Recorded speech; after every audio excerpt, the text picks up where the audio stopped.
Hey everyone, I just finished watching the next Wild Force episode, and I can't remember the name of this one, so I'm gonna look it up in my little thing here. Revenge of Zen-Aku. It was an okay episode. It's another really action-heavy episode, though it's not quite as intense as the last one, where the Rangers are really spread thin and everything's working against them, and they still manage to rough it out and break through, and this one's okay. So anyway, it starts off with Toxika taunting Zen-Aku about something that happened in the big battle a couple thousand years ago, and Zen-Aku doesn't remember it, and she's like, "Oh, he doesn't remember." And then that never comes up again in the episode, at least not with Toxika.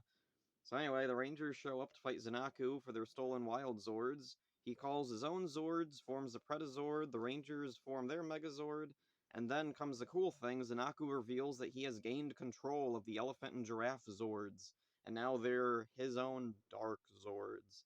So that's a cool little reveal.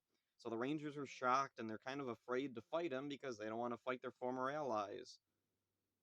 Their Zords don't have the same issue. Okay. Again, like Lost Galaxy did this same plot, and so it's just kind of weird that it's like now it's the Rangers, like they don't want to fight their old Zords, but the Zords themselves don't seem to have any opinion on this. So anyway, Zen-Aku causes the Megazord to disassemble, but then the Rangers are rescued by their other wild Zords, and this is a really dire, serious moment. So of course we have the Gorilla Zord show up, and his theme starts playing, the jazzy din theme, while he's throwing bananas that explode at the Pretazord. Like, yeah, the banana thing is silly, but just putting the theme in there too is, I don't know, I think a little overload on silliness. So anyway, that night, Shayla and Taylor go out to try and find out what they can about Zen-Aku. And meanwhile, Zen-Aku is out hanging out at the river, and he hears an org call for help. It's trapped in stone. He frees it by ripping this little thing off it, which I think is like an old like fantasy Japanese thing where something can be cursed or like frozen by putting this little scroll on it. It works for Power Rangers. It's just, I don't know, it's just weird because it's something I see a lot of in like animes and things. So anyway, the org that was trapped in stone is the motorcycle org, and we have a flashback with Taylor back when she was the only ranger, when she was the first ranger recruited. This was one of the first monsters that she fought, and she's scared of it initially, so she wasn't always the super confident person that we know right now. It's a really interesting thing, and we don't see much of the flashback, I'm guessing because of the Gal Ranger footage. Like, I can't remember what went on in the Gal Ranger episode, but I don't think this was like a flashback. I'm pretty sure, like, didn't the motorcycle org transform into what he looks like later? Or something, or I don't remember now, whatever. Uh, anyway, back to the summary. Shayla finds Zen-Aku's tomb, but before she and Taylor can investigate it, they're attacked by the motorcycle org.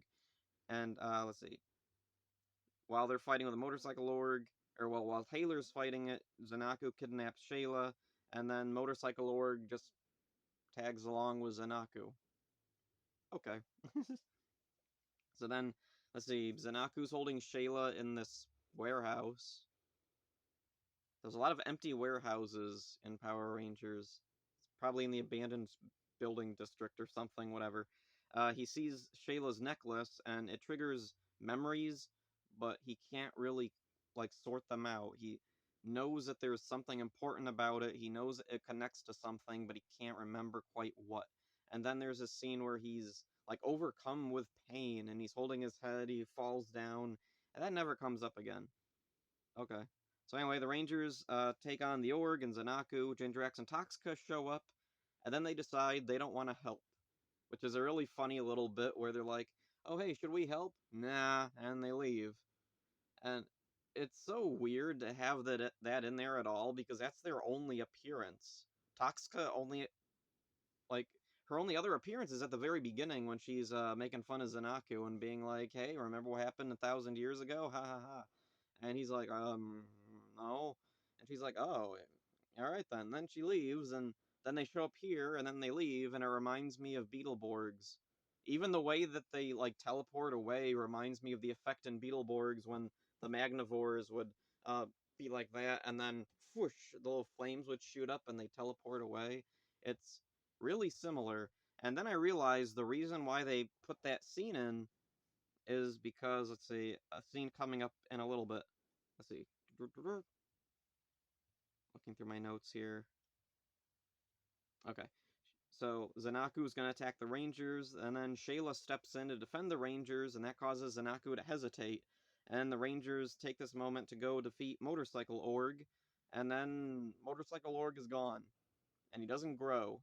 And that's the whole reason Jindrax and Toxica showed up, just to say that they're not going to take part in the fight, so that we have an explanation for why Toxica doesn't show up and make the Motorcycle Org grow. I don't know if maybe there wasn't footage of him. I don't think there was, like, Zord footage with Motorcycle Org. I don't remember for sure. I haven't watched Gal Ranger in, oh geez, like 5 or 6 years. Wow. It's been a long time. Okay, anyway. The Rangers call, or yeah, Zen-Aku calls his Zords. The Rangers call their Zords. They blast each other out of their Zords. So that was pointless. And then Zen-Aku tries to kidnap the princess again. Taylor steps in and defends Shayla, but then Zen-Aku defeats Taylor, and she gets her bear crystals stolen. Zen-Aku leaves, and Taylor has just completely lost her confidence and has no idea what to do now. And that's where we end, and it's a really good episode, and like I said at the beginning, it's another really action-heavy episode. We've kind of moved away from the more fairy tale-esque plots of the show for more traditionally Power Rangers stuff, like just very action-focused, which is cool. I do like action-focused episodes, it's just, I kind of like the character-focused stuff better. One thing that I do really appreciate about this particular era of Power Rangers, the original Saban era, the post Zordon Saban era of Power Rangers, we can have action heavy episodes and there's no moral shoved in. There's like no preachy message behind anything. If this were to be done now, or even in the Disney era, like a lot of times we would have some kind of dumb thing that the Rangers would like have to learn something. And I don't know, after the last couple of seasons, after sitting through the Neo Saban era and Dino Fury, Beast Morphers. I'm sick of it. I want that to die. Like, Dino Fury has been okay so far, but I really do not like the, like, Ranger of the day has to be an idiot and learn something that they're not going to freaking remember. So anyway, back to the actual episode. We inch ever closer to more clues about Zen-Aku. This time, oh yeah, this time at the beginning, or somewhere, there's a flashback Zen-Aku has of, let's see, yeah, when he sees Shayla's necklace, there's a flashback scene where Zen-Aku sees one of the warriors of the Animarium give the necklace to Shayla, and he knows that it's an important thing, but he can't remember, like, what connection does he have to that?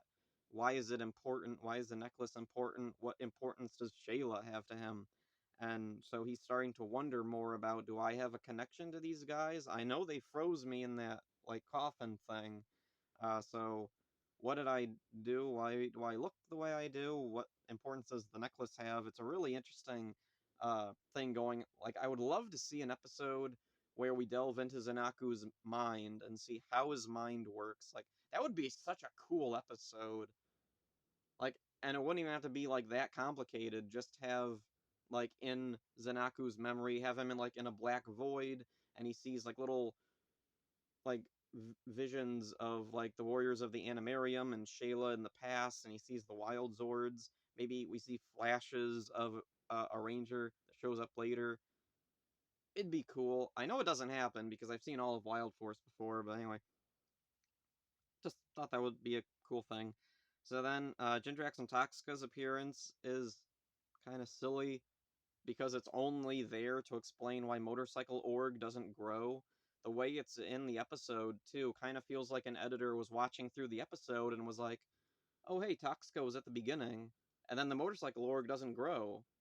Why doesn't she make the org grow? And the writers were like, And then the director was like, "Oh well, okay, I guess we can shoot a scene where like she like doesn't join the fight." Oh. So then yeah, the flashback with Taylor and the first form of the motorcycle org, that was really cool to see. I love seeing stuff like that.